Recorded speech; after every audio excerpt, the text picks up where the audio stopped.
Vamos voltar aqui para a carta aos Gálatas. É uma carta pequena, mas eu queria que vocês entendessem que essa carta, apesar de pequena, ela é muito importante. Todas são, mas assim, eu acho que a carta aos Gálatas é uma daquelas que a gente tem temas, que aborda temas que hoje nós vemos com de forma bem rotineira, principalmente dentro da igreja. A carta, não vou fazer um resumo como eu fiz semana passada não, eu vou pular logo para o capítulo 5 e 6. O Gálatas só tem 6 capítulos, cada semana a gente fala de 2. Hoje a gente fala do 5 e do 6, termina Gálatas. Semana que vem eu queria fazer um negócio diferente. Ao invés de ficar aqui em cima falando, eu queria que a gente conversasse. Aqui não é culto, né? É um estudo bíblico. Então assim, ninguém sabe tudo, eu não sei tudo. Então de repente algum irmão lendo a apostila ou de estudos anteriores, eu não sei, talvez tenha alguma coisa para contribuir ou dúvidas e tudo mais, a gente pode conversar entre a gente e acho que fica legal encerrar assim, melhor, né? Se a carta fosse muito grande, tivesse muitos capítulos, igual Romanos, Coríntios, né? Parece que foi 1ª e 2ª Coríntios de uma vez, aí não tem como, é impossível. Mas Gálatas só tem 6 capítulos, é pequenininho, dá pra gente fazer isso no final. E o bom é que o tema de Gálatas se repete em várias outras cartas, entendeu? Então acho que vai ser bom para todo mundo, né? Se a gente puder conversar sobre os temas. Vamos lá. O que os capítulos anteriores falam, mostram? Primeiro começa com Paulo afirmando a sua apostolicidade, que ele era apóstolo sim. Eu vou repetir isso todas as aulas, porque não tem como começar do zero. Então, eu só vou fazer um resuminho rápido, não vai ser igual semana passada que eu fiquei 40 minutos no resumo, mas vamos lá.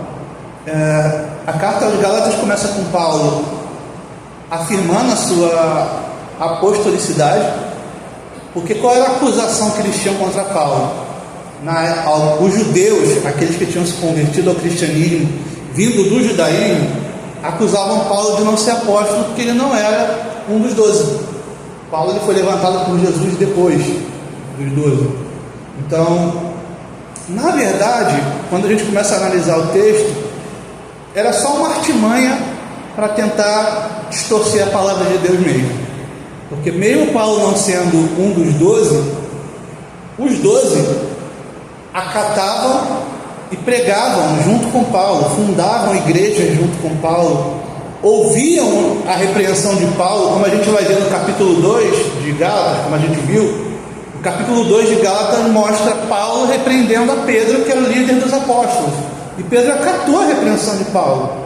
Então os 12 apóstolos reconheciam Paulo como sendo um apóstolo de igual envergadura, vamos dizer assim, de igual autoridade. E um dos textos mais claros que eu trouxe semana passada é o de Atos 15 ou Atos 5, eu sempre esqueci, semana passada esqueci de novo, Atos 15. O Atos 15 mostra o primeiro concílio que a igreja teve. O que é um concílio? É quando os líderes da igreja se juntam para discutir sobre temas teológicos, para poder chegarem num consenso do que ensinar a igreja. Isso é um concílio. Então, quando tem dúvida sobre algum tema, eles se juntam e conversam, debatem sobre aquele tema, e quando todo mundo chega num consenso, dali para frente aquilo é ensinado para a igreja. O primeiro concílio foi de Atos 15. Lembra que o livro de Atos narra o nascimento da igreja, né? Então, em Atos 15 você já vê esse primeiro concílio. E quem estava no concílio? Os apóstolos e Paulo. Paulo estava no concílio de Atos 15. Estava Pedro, Paulo, Barnabé e Tiago Justo, que eram apóstolos de Jesus. Então, por isso a gente vê que Paulo era reconhecido como apóstolo pelos 12. Só que aqueles cristãos que tinham vindo do judaísmo, eles vinham do judaísmo com alguns costumes que eles aprenderam desde a infância. Eu acho que assim, uma das coisas mais difíceis na evangelização, quando você vai evangelizar um outro país, um lugar mais distante, acho que essa é a maior dificuldade, porque a criança desde pequenininha ela é treinada numa doutrina, num costume, ela vai crescendo naquele costume, e aí quando ele chega numa certa idade, você apresenta a palavra, ele se converte, é natural que a pessoa tenha resistência a abandonar os costumes que viveu a vida inteira, entendeu? Então, o que o judeu ele achava, ele acha até hoje? Que a salvação ela é feita por obras. Cada vez que você cumpre um mandamento, na calculadora de Deus lá, na planilha de Excel, soma um pontinho a mais para você. E aí se você conseguir certos pontos, uma quantidade de pontos, você consegue a salvação. É mais ou menos assim. A obra, ela te dá mérito para ser salvo. É isso que o judaísmo ensina até hoje. Até falei semana passada e vou repetir. Se vocês quiserem como curiosidade, hoje as coisas estão tão modernas, você consegue ouvir pregações de rabinos pelo YouTube. Tem um que eu ouço bastante, que é o Rav Sani, que ele é como se fosse um líder de juventude dos judeus aqui do Brasil. Ele tem uma igreja em São Paulo, como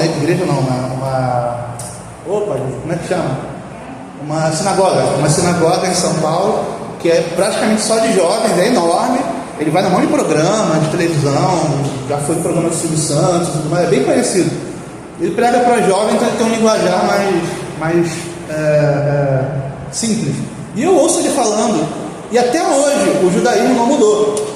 Para você ser salvo, alcançar a salvação, você precisa seguir a lei, porque a lei te dá méritos. Então você é salvo, de acordo com o judaísmo, pelo seu mérito. E quando Paulo e os apóstolos apresentam Jesus, falam, Jesus cumpriu a lei, toda a lei. Então você não tem mais que conquistar a salvação por mérito próprio. Entendeu? Jesus já cumpriu a lei por você. Eles começam a ter dificuldade para entender isso. E aí Paulo começa a levantar uma série de argumentos. O primeiro argumento que Paulo levanta sobre o próprio Abraão. Abraão não é o pai da nação judaica, não é o pai de Israel. Abraão não era judeu, porque ele começou a nação. Se Abraão iniciou a nação e não existia povo judeu, como Abraão foi salvo? Paulo argumenta isso. Se Abraão foi salvo, ele não pode ter sido salvo pela lei, porque não tinha lei, não tinha nação de Israel antes de Abraão. Ele iniciou a nação. Então esse é um dos argumentos que Paulo dá. O segundo argumento, que ninguém consegue cumprir a lei, é uma das coisas que eu não entendo até hoje. Se você olhar a lei, ela tem mais de 600 tópicos que devem ser seguidos. Eu falei semana passada e vou repetir hoje. Muita gente acha que a lei é só os 10 mandamentos. Não é. Abre Êxodo 20, você vai ver os 10 mandamentos. Começa a folhear, que você vai ver um monte de lei de alimentação, lei de cerimonial, lei de um monte de coisa. Aí você acaba o Êxodo. Quando você entrar em Levítico, o livro de Levítico é praticamente todo só de lei, entendeu? É uma lei atrás da outra sobre tudo. Então, o próprio Rav Sani estava falando lá, né? São mais de 600 e alguma coisa, não lembro o número certinho, mas são mais de 600 tópicos que o judeu tem que seguir. E essa é a lei mosaica. E são esses 600 e poucos tópicos que você deveria conseguir cumprir desde o teu nascimento até a tua morte, sem te desviar em momento algum da tua vida, para ser merecedor da salvação. Isso é impossível. Ninguém consegue cumprir a lei. Nunca conseguiu no passado e nem consegue hoje. Jesus cumpriu a lei de ponta a ponta. É como se Deus chegasse e falasse assim, você quer ser salvo? Cumpre isso aqui. Eu já sei que você não vai conseguir. Então eu vou preparar um meio de você ser salvo, que no Antigo Testamento era o sacrifício de animais. Como ninguém conseguiria agradar a Deus, ter um número de méritos suficiente para agradar a Deus, o próprio Deus, na sua bondade, na sua misericórdia, criou um meio do ser humano ser salvo, que era através do sacrifício de animais. Então, como funcionava na antiga aliança? Quando você pecava, você tinha que comprar um animal, um cordeirinho, uma pombinha, aí depende do pecado, tinha leis sobre isso também. Você entregava, levava até o templo, o sacerdote sacrificava aquele animal, fazia toda aquela cerimônia de holocausto e tudo mais, e você estava perdoado. E todo ano você tinha que fazer isso. Eu falei isso semana passada e vou repetir hoje. Imagina a lei cerimonial hoje, nos dias de hoje. O cristão brasileiro tem que viajar para Israel uma vez ao ano para sacrificar um cordeiro. Isso é uma coisa que algumas pessoas não entendem. Tinha que ser Israel, tinha que ser no templo. O templo de Salomão, o templo de Jerusalém, não é igual a uma igreja, que você abre uma filial no bairro A, outra filial no bairro B. Não, só tem um templo, só tem um lugar onde a presença de Deus está. Então, se a lei do Antigo Testamento vigorasse hoje ainda, a gente ia ter que sair daqui do Brasil uma vez ao ano, ir para Israel e sacrificar. Era assim que funcionaria. Vocês acham que daria certo isso hoje? Com a expansão da população e tudo mais? O próprio Deus, já na sua infinita sabedoria, imaginando a divulgação do Evangelho, o espalhar da palavra, propiciou meios de que essa lei findasse. E a prova cabal de que a lei findou é que depois do sacrifício de Cristo, Deus não permitiu que o templo fosse reconstruído. A prova cabal é essa. Porque se o sacrifício para o perdão dos pecados tem que ser feito no templo, o templo foi construído e destruído 3 vezes. Deus permitiu que o templo fosse construído para que o povo tivesse meios de ter perdão pelos seus pecados. Depois da ressurreição de Cristo, o general Tito invadiu Jerusalém, destruiu o templo. Depois que o templo foi destruído e saqueado, aquela região passou por uma guerra atrás da outra, uma nação dominando a outra, até que por volta aí do ano 200 e pouco, os que dariam origem aos muçulmanos, né, os turcos otomanos e outras nações que dariam origem ao que a gente chama de árabe hoje, né, invadiram de Jerusalém, dominaram aquela região e construíram ali em cima, de onde era o templo, o Domo da Rocha, que é aquele templo muçulmano que você costuma ver nas fotos de Israel, que tem uma cúpula dourada. O templo de Salomão era ali. Então, para você reconstruir o templo de Salomão, você tem que destruir aquele negócio. Para você destruir aquilo, você vai arrumar uma bela da guerra. Então, o próprio Deus permitiu que o templo fosse destruído e que fosse construída uma coisa em cima que ninguém mais vai conseguir tirar, justamente para não reconstruir o templo. Existe hoje um grupo de judeus que já tem tudo arquitetado para a construção do novo templo. Eles só estão esperando algum país corajoso tacar uma bomba ali e destruir aquele negócio, que não vai acontecer. Se acontecer, vai ser uma baita da guerra. Assim, já está tudo pronto. Tem o Instituto do Templo, tem todas as plantas, todos os objetos que tinha no templo, já tem tudo mapeado hoje. Se alguém tiver coragem de destruir aquele negócio, a nação de Israel já tem toda a planta pronta para construir o templo de novo, para voltar aquele sacrifício, aquelas coisas todas. Mas por que ninguém faz? Porque tem o Domo da Rocha lá. Então o próprio Deus permitiu que o templo não fosse reconstruído. Por que Deus permitiria isso, que o templo não fosse reconstruído? Se o sacrifício de Cristo não fosse em vão, não fosse suficiente, se ele fosse em vão. A única justificativa para Deus deixar o seu povo 2000 anos sem o templo é porque o sacrifício de Cristo encerra a lei. Não tem mais necessidade de matar cordeiro, de matar bicho. O sacrifício de Cristo substitui e cumpre toda a lei do Antigo Testamento. E quando os apóstolos começavam a pregar isso para os judeus, eles tinham essa resistência, porque eles sempre foram ensinados de que a salvação era obtida seguindo a lei. Isso é o resumo do livro de Gálatas. E aí tem aquela parte, né? Como é que eles argumentavam para tentar tirar a credibilidade do ensino de Paulo? Dizendo que Paulo não era apóstolo, dizendo que o ensino de Paulo estava distorcido, entendeu? Essas pessoas se infiltravam dentro da igreja e começavam a minar os membros, ensinando coisas, inflamando o povo contra Paulo, que era o líder da igreja. Então, Paulo não era apóstolo, Paulo não está ensinando direito, não é bem assim, entendeu? Para tentar distorcer a palavra. Isso chega aos ouvidos de Paulo. Paulo escreve a carta ao pastor da Galácia e é a carta que nós temos hoje. Esse é o resuminho do livro de Gálatas. A gente já falou semana passada se existe apóstolo hoje. A resposta é não. O que é um apóstolo? Um apóstolo é um plantador de igreja e é uma pessoa levantada por Deus para ser a pedra fundamento da igreja, a coluna, o pilar da doutrina da igreja. Eu dei até um exemplo vulgar semana passada, eu vou repetir ele. O que quer dizer ser o fundamento da igreja? Que aquilo que o apóstolo ensina se torna regra, se torna lei para a igreja. Então, se o apóstolo tivesse escrito que, sei lá, A mulher não pode entrar na igreja sem cobrir a cabeça com véu. Todas vocês hoje têm que estar com véu, entendeu? A palavra do apóstolo, aquilo que ele escreveu, vira doutrina, vira lei na igreja. Por isso a gente não tem apóstolos hoje, porque os apóstolos, para ter esse poder de ensinar, de doutrinar a igreja, ele teria que ter aprendido e sido ordenado diretamente de Jesus, por Jesus. E qual foi o último apóstolo que foi ordenado diretamente por Jesus? João. Quando João morreu, acabou o apostolado, não tem mais apóstolo. Então o que a gente tem hoje? Pastores.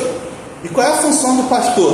O pastor ele é um mestre. A função do pastor é ensinar a doutrina que os apóstolos fundaram. O pastor não pode criar nada novo, ele não pode inventar coisa que não está na Bíblia. Ele tem que explicar e ensinar ao povo aquilo que está escrito. Se ele ensinar alguma coisa que não está escrito, é heresia, já descarta, não vem da doutrina dos apóstolos. Entenderam a diferença? Por isso a gente não tem apóstolos hoje, porque a gente não tem ninguém hoje com poder de acrescentar ou de tirar nada do que está escrito aqui. Amém? E é por isso que você tem que estudar a palavra e entender a palavra, porque quando alguém vier ensinar alguma coisa ou falar alguma coisa que não está escrito aqui, você já descarta logo, é anátema, heresia e já descarta. Amém? Por isso a gente não tem apóstolo hoje. A gente falou sobre os perigos da tradição, que é aquele costume que é feito durante muito tempo, e pelo costume ser muito antigo, se acaba repetindo porque é muito antigo. Mas não é, existem costumes antigos que estão errados, que não são de acordo com a palavra. E exatamente foi isso, por isso que um dos motivos pelo qual Martinho Lutero escreveu aquelas teses dele, e uma das observações que estavam lá era o famoso sola escritura, ou seja, só a escritura. Se não está escrito, eu não vou seguir. Amém? Então ignora a tradição, não importa se a igreja faz há muito tempo. Se está errado, não vou fazer mais, no ponto. Era isso que Martinho Lutero, uma das coisas que Martinho Lutero levantou na Reforma Protestante, nas 95 teses dele lá. Cristo cumpriu a lei em nosso lugar. E aqui a gente vai entrar nesse tópico 6 e 7 que eu falei semana passada. Vamos pular aqui para a gente não perder muito tempo. Hoje eu vou tentar ser mais rápido do que a semana passada, porque eu queria conversar mais com vocês do que falar. Vamos lá, capítulo 5. O que o capítulo 5 ele aborda? Eu separei aqui alguns versículos. Vocês têm a apostila é muito boa, ela está completinha. Então assim, eu não vi necessidade de ficar escrevendo texto no slide. Então eu peguei só tópicos, para não esquecer alguma coisa, e colocar uma mensagem ou outra que eu queria destacar, entendeu? Mas a apostila tem tudo, é suficiente para vocês estudarem em Gálatas, tá bom? Então, o que eu trouxe hoje aqui no slide para falar sobre o capítulo 5 e 6? Do capítulo 5, eu trouxe o capítulo 5, versículo 1. Eu vou ler ele aqui, se vocês quiserem abrir na Bíblia aí também pode. Se não está no slide, é só abrir o WhatsApp aí, que eu mandei hoje lá no grupo, tá bom? Gálatas 5:1. Foi para a liberdade que Cristo nos libertou. Portanto, permaneçam firmes e não se deixem prender novamente ao jugo da escravidão. O que Paulo está querendo dizer aqui? Aquilo que eu comentei agora, que existem pessoas que estão se infiltrando na igreja e querendo fazer com que vocês sigam leis que Jesus já matou, já findou, leis que não se aplicam mais à igreja. Então, a Cristo, o sacrifício de Cristo te dá liberdade, te dá autonomia. E tem pessoas entrando na igreja, se infiltrando, querendo que vocês voltem para a escravidão da lei. Não deem ouvidos. Não precisa ter um candelabro aqui em cima, não precisa o pastor se vestir de rabino, Arca da Aliança não precisa entrar na igreja, não precisa ninguém tocar chofar para iniciar o culto, não precisa de sacrifícios. O sacrifício do Cristo já fez todo o sacrifício que tinha que fazer. Não precisa de templo de Salomão, foi construído um em São Paulo, mas aquilo não é o templo de Salomão. E aquele não é o único, tá? Tem outras versões menores espalhadas pelo Brasil aí. Pai, existe, tá? Joga no Google lá que você vai ver. Então, alguns cristãos hoje acham que fazendo esses costumes judaicos, a igreja e o culto se torna mais espiritual. Mas na verdade, isso aqui não está na Bíblia, tá? Uma opinião minha, você pode concordar ou discordar. Qual é a minha opinião? De que se torna até um pecado. Porque se Cristo finalizou tudo, se a obra foi completa em Cristo, e você quer voltar a fazer aquilo que Cristo já matou, você praticamente está dizendo que o sacrifício de Cristo não foi suficiente. O sacrifício de Cristo é suficiente para te salvar. Se você acha que para ter a salvação você precisa fazer alguma coisa a mais, além do que Cristo já fez, nada mais você está dizendo que o sacrifício de Cristo não foi suficiente. Você precisa fazer mais alguma coisa que Cristo não fez, entendeu? Então, de uma certa forma, na minha visão, se torna até um pecado. Então, candelabro aqui em cima, chofar no culto, sacrifício, templo de Salomão, essas coisas, fazem parte de uma lei, de um formato que Deus já sepultou, Deus já enterrou. Então, Gálatas 5:1, Paulo está falando sobre a liberdade cristã, para você não trocar a liberdade pela escravidão de novo. Gálatas 5:6 fala: pois em Cristo Jesus nem a circuncisão nem a incircuncisão tem valor, tem qualquer valor. O que vale é a fé que atua pelo amor. O que quer dizer? Quando o judeu nascia, para ele ser considerado judeu, ele tinha que ser circuncidado. A circuncisão era um cortezinho na pele lá do prepúcio do pênis masculino, do pênis do homem, e ali marcava, aquele sinal era o sinal de que aquele judeu, aquele homem era judeu. E a mulher, como é que a mulher era marcada? Não cortavam nada da mulher. Para você ser considerado judia, a sua mãe tinha que ser judia. Se a sua mãe não fosse judia, por mais que o seu pai fosse, você não era considerado judeu. Você tinha que nascer de um ventre judaico. A sua mãe tinha que ser judia. E o homem, além de nascer de uma mulher judia, tinha que fazer a circuncisão. Entendeu? E existiam aqueles que se convertiam ao judaísmo depois. Mas a gente vai entrar nisso, é um outro assunto, porque até um determinado momento eles eram considerados judeus, mas judeus de segunda classe, vamos dizer assim. Tinha uma diferenciaçãozinha lá entre eles, mas não é o tema aqui, eu não vou entrar nisso. Aí você podia se converter ao judaísmo depois, sim, mas você não tinha o mesmo nível de quem nasceu de um ventre judaico, vamos dizer assim. Então, o que é a nova circuncisão? Não precisamos mais ser circuncidados. A circuncisão é o batismo, é a circuncisão do coração. Não é a circuncisão do membro do corpo. Porque existem até hoje pessoas que são judias de nascença, que fizeram todo esse ritual na infância, quando se tornaram adultos, abandonaram as práticas do judaísmo. Existem judeus ateus hoje, nem Deus acreditam, mas têm o status de judeus simplesmente porque nasceram numa família judaica. E o que Paulo está querendo dizer? Que essa circuncisão ou a incircuncisão, ou seja, tanto você que fez a circuncisão quanto você que não fez, não tem valor algum. A partir de Cristo, não tem valor algum mais.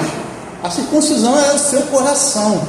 Não adianta você circuncidar o seu corpo se você não vive de acordo com a palavra de Deus. Então, Cristo encerra essa parte da circuncisão e encerra todo o restante da lei. Então, a nova aliança, ela dá ao cristão liberdade. Ela te liberta da escravidão da lei. A lei, ela só tem um motivo: mostrar ao homem que pela força do seu próprio braço ele não consegue ser salvo, não consegue ter méritos para conseguir qualquer coisa. Somos miseráveis pecadores, pequenos, não somos dignos de nada. Ninguém pode se colocar diante de Deus e falar: Senhor, eu estou aqui sendo salvo porque eu fui um ótimo cristão. Ninguém vai poder fazer isso. Eu vivi uma vida reta. Não viu nada. Todos nós pecamos e vamos continuar pecando. Todos nós somos pecadores. Não existe diferença entre pecadinho e pecadão. Tem gente que acha que por não ser um assassino, não ser um estuprador, não ser um adúltero, não está pecando. Está sim, a gente peca todo dia com os nossos olhos, com os nossos pensamentos, com a nossa boca. Cristão mente, cristão sente inveja, cristão faz fofoca. Nós somos pecadores, vamos continuar sendo. Aquilo que eu falei semana passada, a diferença é que o cristão ele não se dobra para o pecado. Toda vez que ele peca, acende a luzinha vermelha e fala: opa, você está errado, se conserta. Diferente do mundo que já tem a mente cauterizada, que peca mesmo e não está nem aí, é natural, se te faz bem pode fazer. É isso que o pessoal prega aí fora. Nós aqui dentro somos tão pecadores quanto o mundano lá. A diferença é que nós lutamos contra a nossa carne todos os dias. Essa é a diferença. Cristo, quando nós pecamos, o Espírito Santo aponta na nossa mente lá: ó, fulaninha, isso que você fez está errado, você tem que se consertar. E nós vivemos e vamos viver essa luta contra a nossa carne até o último dia da nossa vida. Somos pecadores, somos contaminados pelo pecado de Adão, nascemos assim e vamos morrer assim. Amém? Então ninguém vai poder estar diante de Deus e bater no peito no dia lá do julgamento e falar: eu fui salvo porque eu tive mérito, porque eu fui um ótimo cristão. Ninguém vai poder fazer isso. Então, o sacrifício de Cristo é que nos torna puros, não as obras da lei, porque ninguém consegue cumprir toda a obra da lei. E o judeu ele tinha dificuldade com isso, porque ele sempre foi ensinado que ele conseguiria. A vida pelo Espírito, Gálatas 5, versículo 16 ao 17, eu vou ler aqui. Por isto digo, vivam pelo Espírito, e aqui está com Espírito com E maiúsculo. Toda vez que você vê Espírito com E maiúsculo, está se referindo ao Espírito Santo. E de modo nenhum satisfarão os desejos da sua carne. Ou seja, se você tiver comunhão com o Espírito Santo, se você orar, se você jejuar, se você tiver comunhão com Deus, se esforçar, tentar viver a palavra, pedir a Deus forças, ter esse relacionamento com Deus que todo cristão tem que ter através da oração, através do jejum. Se você tem esse relacionamento com Deus, você de modo algum vai satisfazer a vontade da sua carne. Não quer dizer que você não vai pecar, quer dizer que você não vai viver na prática do pecado. Amém? Pecar é uma coisa, viver na prática do pecado é outra. Pois o pecado na vida do cristão, ele é um desvio de percurso, ele é um escorregão. Não pode ser um traço da personalidade. Uma coisa é no momento de fraqueza você ir falar uma mentira, por exemplo. Outra coisa é você ser um mentiroso, entendeu? Daquilo ser normal, ser cotidiano, ser um traço da tua personalidade. O cristão ele não vive na prática do pecado, mas somos pecadores como qualquer outro ser humano. E aquele que tem essa comunhão com o Espírito Santo, tem essa comunhão com o Espírito, busca não satisfazer as vontades da sua carne. Amém? Pois a carne deseja o que é contrário ao Espírito, sempre vai desejar. E o Espírito, o que é contrário à carne. Eles estão em conflito um com o outro, de modo que vocês não fazem o que desejam. Sempre haverá conflito entre a vontade de Deus, entre aquilo que o cristão deve fazer e aquilo que ele de fato quer fazer. A gente sempre tem a inclinação de querer fazer o que é errado. Por isso nós temos o arbítrio corrompido. Nosso arbítrio não é livre. O nosso árbitro, ele está comprado e manchado pelo pecado. Então a gente sempre vai ter inclinação para fazer aquilo que não presta, que não é de acordo com a vontade de Deus. Gálatas 5, 22 a 23. Mas o fruto do Espírito é amor, alegria, paz, paciência, amabilidade, bondade, fidelidade, mansidão e autocontrole. Contra essas coisas não há lei. Então o que quer dizer isso? Se Cristo fez tudo o que eu tinha que fazer, se eu sou salvo pelas obras de Cristo, o que eu preciso fazer para a minha salvação? Eu preciso orar mais, preciso jejuar mais, preciso dar mais dinheiro de oferta, preciso fazer alguma coisa? Não! Cristo, o sacrifício de Cristo é suficiente para a nossa salvação. Eu vou repetir aquilo que eu falei semana passada, vocês vão ver muito em Colossenses e eu acho que vira em Coríntios também. Mas alguns cristãos entenderam essa liberdade cristã errada.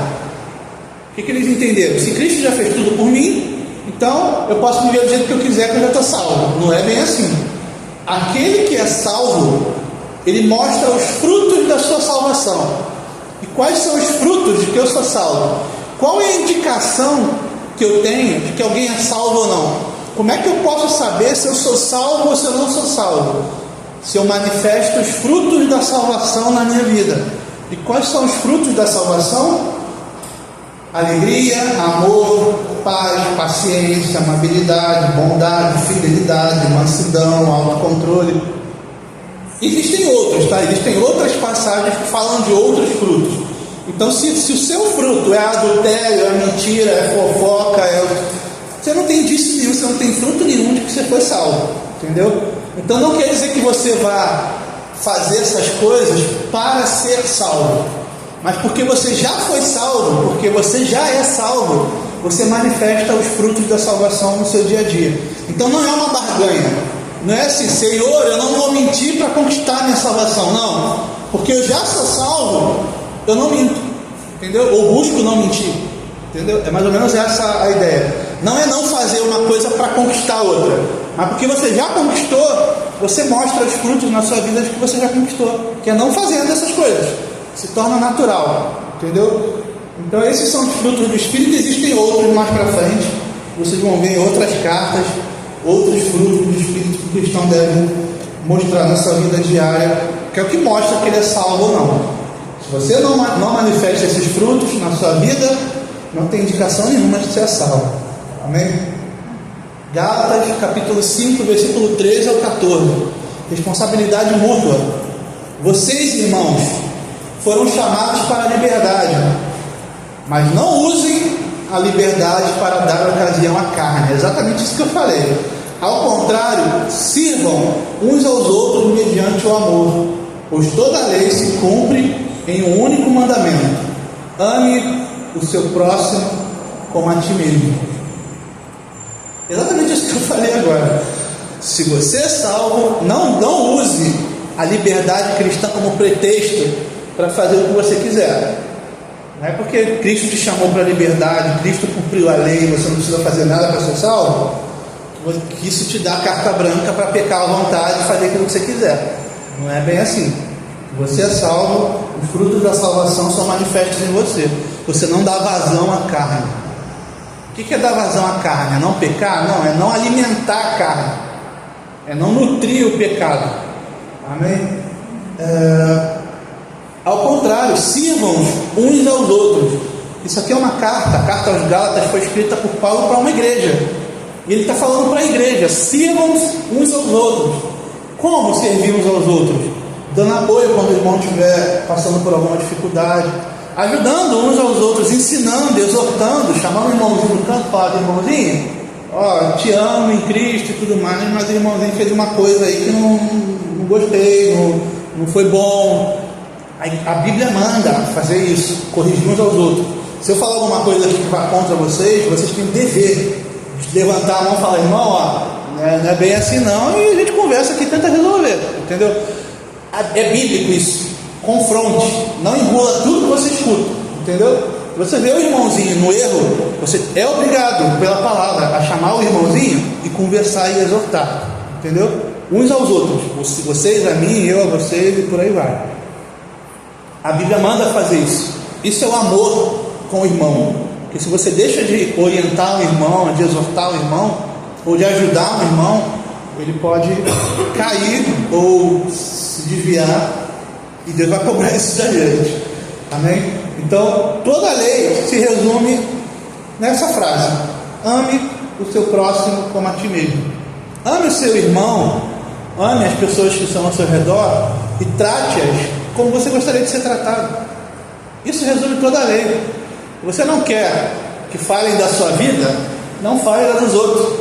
Se você não quer que te façam mal, não faça mal a outra pessoa. É simples. Se só esse já pensaram como o mundo seria um paraíso se só esse mandamento fosse respeitado? Não haveria mais guerra, não haveria mais roubo, não haveria mais corrupção, não haveria mais adultério, não haveria mais morte. Só isso. Não haveria mais fome, não haveria mais guerra. Há uns anos atrás aí eu vi uma atriz americana, ficou milionária com um seriado lá, e ela foi receber um prêmio, e ela comprou um vestido de 300 e poucos mil dólares. O dólar vale 5 e pouco hoje, né? Eu não sei quanto está a cotação. Então 300 e poucos mil dólares é 300 mil vezes 5, aí vai dar o valor em reais. Então é uma bela grana. Ela fez questão de comprar aquilo para usar na festa e jogar fora no dia seguinte, nunca mais usou. Jogou fora o vestido de 300 e poucos mil dólares. Quanta gente poderia ser alimentada com 300 mil dólares? Já parou para pensar? Se a gente tivesse amor ao próximo, não que seja pecado ser rico, acumular riqueza, eu seria se pudesse. Mas se a pessoa tem dinheiro para gastar 300 mil numa roupa que vai usar um dia e jogar fora, por que ela não pega esse dinheiro e ajuda, sei lá, alguém que está passando fome aí? Tanta gente que está em alguns países aí em miséria, que não tem nem o que comer direito. Se só esse mandamento fosse cumprido, o mundo seria um paraíso. Seria um paraíso. Toda a lei se resume nele: ame ao próximo como a si mesmo. Acabou. Mas como o ser humano é ganancioso, é egoísta, é vaidoso e por aí vai, a gente não faz e vive esse mundo que a gente vive hoje em dia. Então esse é o resumo. Sejam responsáveis com a liberdade cristã, mostrem na sua vida os frutos do Espírito, e toda a lei se resume nisso. Então, meu próximo, como a ti mesmo. Vamos passar para o próximo aqui, capítulo 6. Semeando para o Espírito. Gálatas 6, versículo 8 ao 9. Pois quem semeia para a sua própria carne, da carne colherá corrupção. Mas quem semeia para o Espírito, do Espírito colherá vida eterna. Não nos cansemos de fazer o bem, pois no tempo próprio colheremos, se não desanimarmos. Não cansemos de fazer o bem. E nem sempre o bem é encarado aí fora como uma coisa boa, né? Quando você aponta o pecado de alguém e fala que ele tem que se converter, senão ele vai ter que prestar contas a Deus, muitas pessoas, ao invés de ouvir, tomam isso como ofensa e entram no embate, briga com você. Não cesse de falar a verdade, de falar do Evangelho, mesmo que as pessoas não gostem, mesmo que você tenha que enfrentar a perseguição. Viva a palavra e fale aos quatro ventos sobre a palavra, independente daquilo que você vai colher. E aquele que planta, que semeia para a sua carne, na sua própria carne colherá corrupção. Eu vou dar um exemplo aqui. Se você mente, você acha que de repente naquele momento você se livrou de uma determinada situação. Mas quando a mentira ela se torna uma rotina na vida de uma pessoa, ela começa a ser vista como mentirosa. E qual o fruto que ela vai colher? Se você é visto como mentiroso pelo seu cônjuge, pelo seu marido, pela sua esposa, você vai ter problemas no casamento, você vai ser infeliz. Como é que você vai ser visto pelos seus filhos, que você é um mentiroso? Se você está num ambiente de trabalho e você é um mentiroso, você vai ser demitido. Você pode não receber alguma promoção, você pode ser deixado de lado para certos trabalhos que de repente pudessem mostrar o teu potencial. O pecado parece benéfico na hora que você pratica, mas todos eles sempre trazem consequências negativas para o próprio pecador.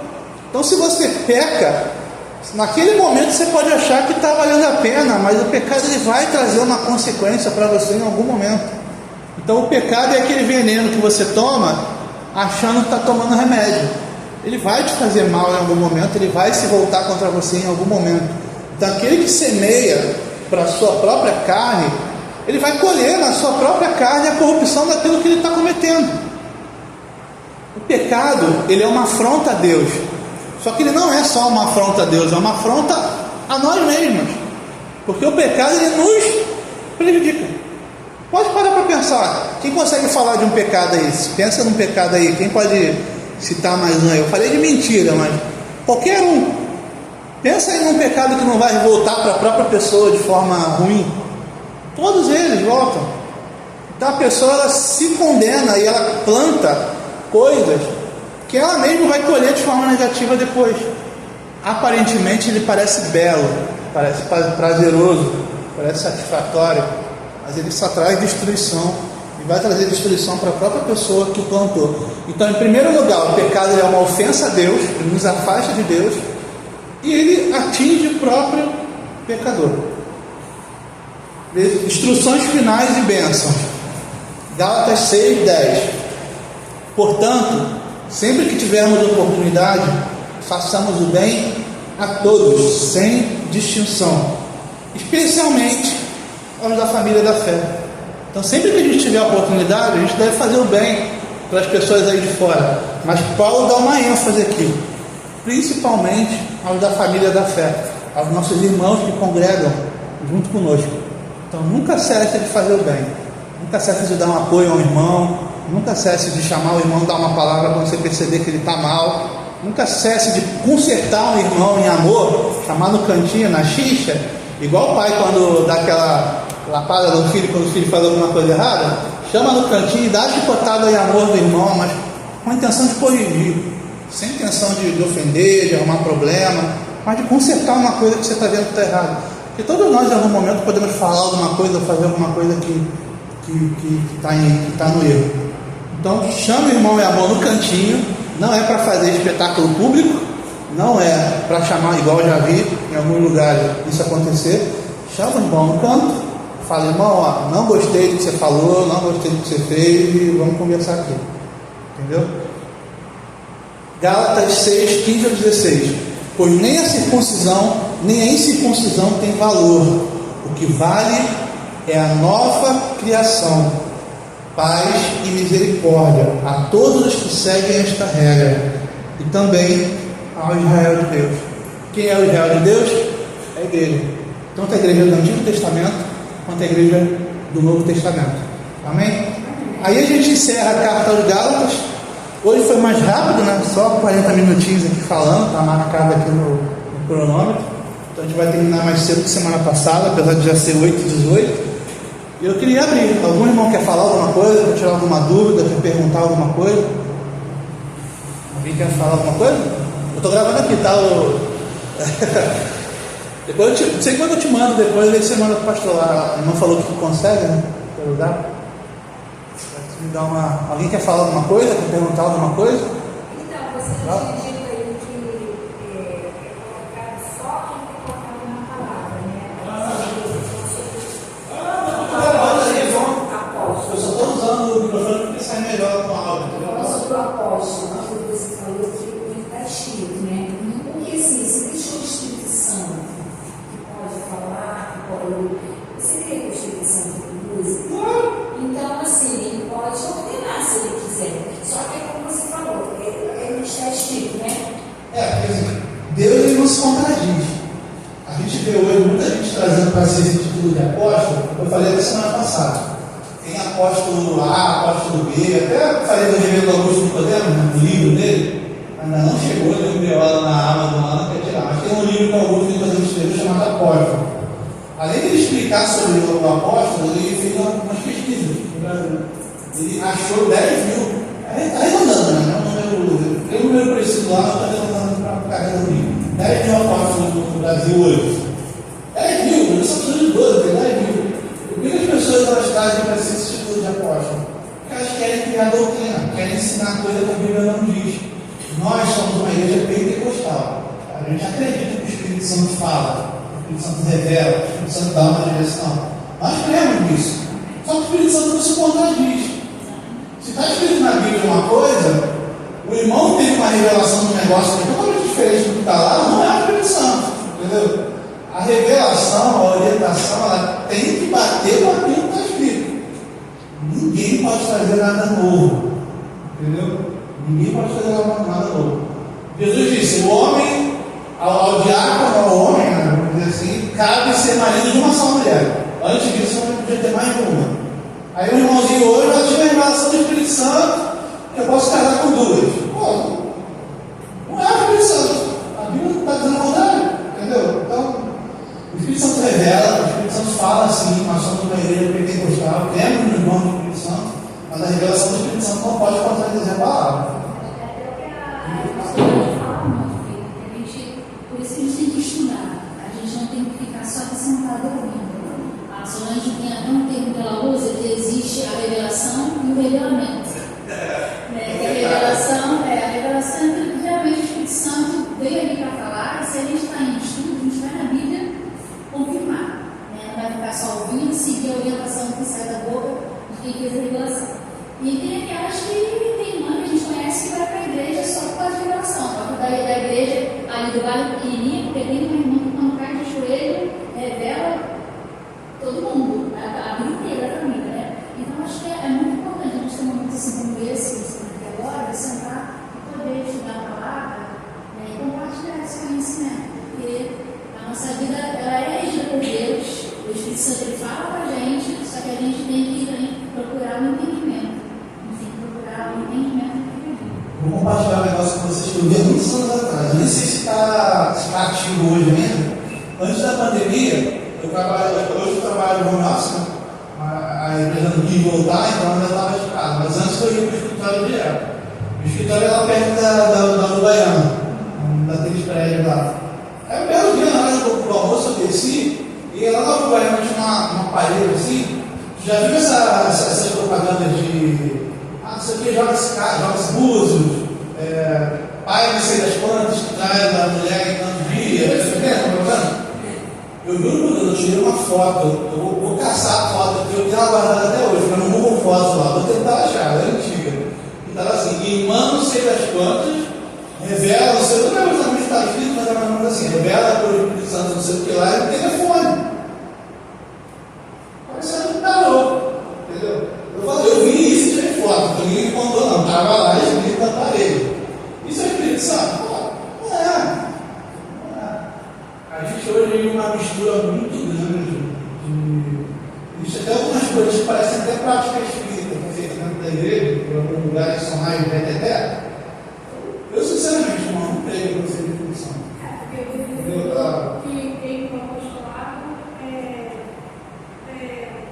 faz doutrina no sentido. Por isso que eu confio. Ser apóstolo. A pessoa quer ser apóstolo para a palavra dela ser lei na igreja. Para ela poder dizer coisas que não está na Bíblia e todo mundo seguir. Isso eu posso fazer. Mas tem pastores também que fazem isso. Não, então. Aí que tá. Tem uns que são mais descarados e já se auto-intitulam apóstolo. Tem outros que não trazem para si o nome de apóstolo, mas na igreja funciona como se fosse um, entendeu? A palavra dele é a lei, começa a ensinar coisas que não estão lá. Esses 10 mil que eu falei são os mais caras de pau que se ordenaram e trouxeram o título, ó, sou apóstolo. Mas tem uns que não são caras de pau até esse nível, não trazem para si o título de apóstolo, mas mesmo tendo o título de pastor, de bispo, funcionam nas suas igrejas como apóstolo. A palavra deles é a lei, começa a criar doutrina e bom. O Papa faz isso. Já parou para pensar? Assim, existe um motivo para a gente ter tanta diferença do judaísmo. E o judaísmo é só o Antigo Testamento e mais os profetas e os espíritos dos sábios que eles têm, que eles chamam de Talmud. Então eles têm o Talmud, a Torá e os profetas. Que é o nosso Antigo Testamento, a gente não tem essa Talmud lá, que é a interpretação do rabino ao longo da história, a tradição deles. Então, tem um motivo para a gente ter diferença. A gente tem o Novo Testamento, tem coisa que está no Novo Testamento, essa interpretação do Antigo que eles não têm. Mas já parou para pensar por que a gente é tão diferente da Igreja Católica? A Igreja Católica tem os mesmos textos que nós. A única diferença é que na vida deles tem alguns livros a mais que são aqueles apócrifos. Mas tudo que eles têm, tem lá. A gente não tem algumas coisas que eles têm, mas tudo que eles têm lá. É igual, entendeu? Eles têm coisas a mais, não a menos. Por que é tão diferente? Por conta da tradição. Faz muito tempo que eu vou a uma missa, muito Espírito Santo, mas a recordação que eu tenho é, eu não lembro de leitura da Bíblia numa missa. Alguns até têm. Eu tenho um tio que é católico daquele figurou, ele dá aula na escola bíblica da igreja católica lá. Quando a gente se junta para conversar, dá uns embates legais lá. Ele é professor de escola bíblica lá da igreja, como se fosse um diácono lá, eu acho que tem diácono. Eles têm Como se fosse um diácono. os versículos bíblicos. Por que tem tanta diferença? Porque eles têm a tradição. O que é a tradição? Ao longo da história, o Papa, por trazer para si o título de sucessor de Pedro, que o Papa ele não tem título de apóstolo, mas ele funciona como um apóstolo. O Papa ele se auto-intitula sucessor de Pedro, que era Pedro, o líder dos apóstolos. Então, ao longo da história da igreja, os papas que foram sendo ordenados, eles foram criando doutrinas que a igreja passou a absorver ao longo da história, entendeu? Por isso a igreja está tão diferente de nós hoje. Culto a santos, culto a Maria, oração pelos mortos. De onde vem esse monte de coisa que não está na Bíblia? Vem da doutrina criada dos concílios e dos papas. O Papa vai ali e vai falar, a partir de hoje é isso aqui. A partir daquele dia, passa a ser lei para a igreja católica. Isso eu não posso fazer, entendeu? É o que alguns pastores querem fazer na igreja. Não tem apóstolo hoje. O último apóstolo foi João. Ninguém pode trazer nada novo. E qual é a justificativa que alguns pastores, entre aspas, têm para dizer que eles são apóstolos? O Espírito Santo me revelou. Eu tive uma revelação do Espírito Santo. Tem um até que diz que Jesus apareceu em carne para ele, porque ele sabe que para ser apóstolo tem que aprender direto de Jesus. E não vale revelação, Jesus tem que aparecer para ele pessoal e ensinar ele. Então não vale. O camarada, eu vou dizer nome para vocês para falar desse estudo, então eu vou falar não. Depois de ligar aqui eu falo para vocês. Mas o cara disse que Jesus acordou de madrugada e ordenou ele apóstolo. Entendeu? Ele levantou de madrugada e ordenou. Só estava ele lá, ninguém viu, mas ele ordenou, ele cuidou da igreja e estava de apóstolo, entendeu? Outros falam que tiveram revelação. Esses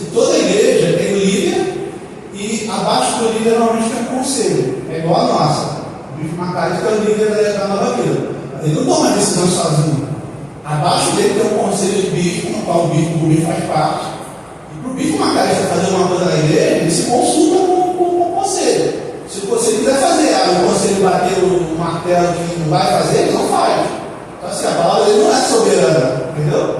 Tem uma discussão, uma conversa entre o bispo, e se tiver que ensinar alguma coisa, tem que sair consenso ali. A nossa igreja funciona assim. Mas tem lugar que não, é o líder supremo lá e bate o martelo e ele diz, entendeu? Ninguém questiona. Existe lugar que a revelação vem para o conselho, e o conselho recebeu a revelação de que o líder é apóstolo. E essas coisas ali. Loucura, não tem apóstolo hoje. Entendeu? Não tem.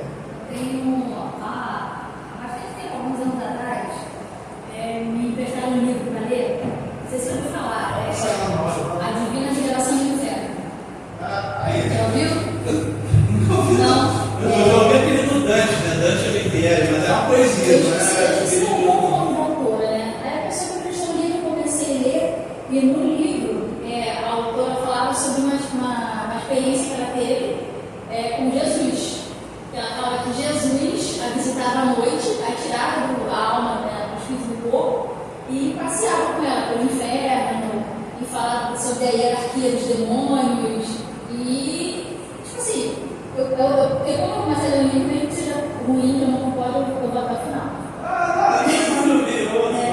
Aí esse daí era uma coisa assim, cara, assim, totalmente irreal. Não dá pra você acreditar que Jesus pegava aquela mulher e tirava o espírito dela do corpo, deixava o corpo dela dormindo na cama, e viajava com ela para o inferno, e mostrava como as almas ficavam encarceradas, e a hierarquia, fala sobre a hierarquia dos demônios, e como é que os demônios se manifestavam nas religiões aqui na Terra. Aí outro ele pegava, ela voltava para o corpo, aí outro dia ele pegava, levava ela para o céu, e mostrava como era o céu, como eram os anjos, e tipo assim, uma coisa que não tem mais chance.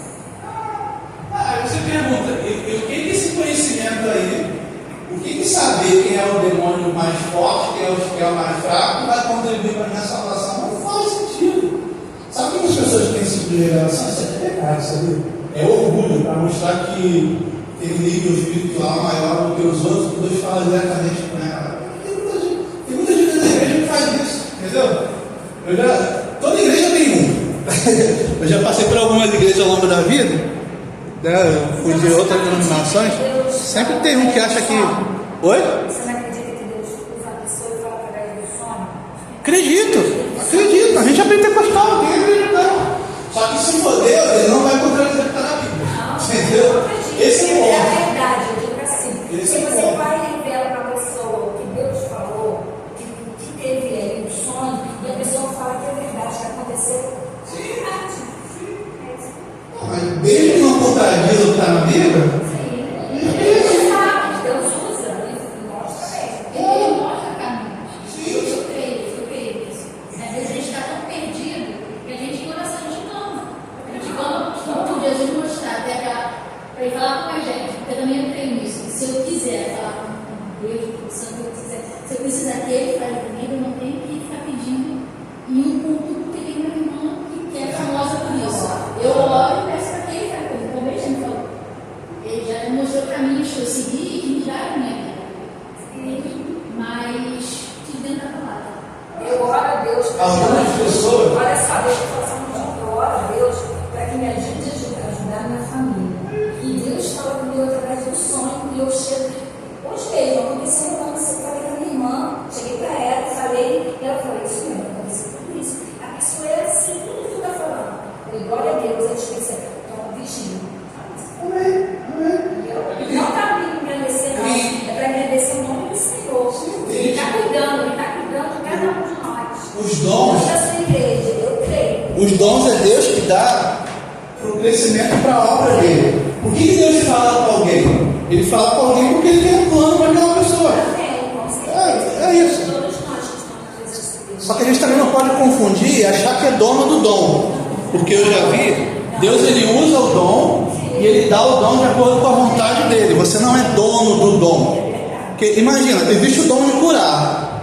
Se uma pessoa, você costuma ver muito isso na televisão, né? Cura no dia tal, horário tal. Se a pessoa tivesse o dom de curar realmente, se ela fosse o dono do dom e pudesse curar quem ela quisesse, ela seria uma péssima cristã. Porque eu vou te falar o que eu faria. Se eu fosse o dom de curar, se eu tivesse o poder de botar a mão, orar por alguém e a pessoa ser curada assim que eu orasse, eu fecharia todos os hospitais do câncer do Rio de Janeiro. Se eu tenho o dom e ainda tem gente lá, eu sou uma péssima cristã. Que amor é esse? Eu posso curar e não estou curando? Se Deus me desse o dom, falasse: o dom é seu, pode curar quem você quiser. A primeira coisa que vai fazer é fechar o hospital do câncer. Se o dom fosse meu, Deus cura quando Ele quer, na sua vontade. Por que Ele cura uns e não cura outros? É vontade de Deus, é plano de Deus. Não é a vontade de quem está orando, de quem está pedindo. Nós não somos donos do dom. Deus é o dono e Ele usa os dons de acordo com o seu propósito. Não é de acordo com a nossa vontade. Amém? Vamos. Alguém quer falar mais alguma coisa? Eu vou parar aqui.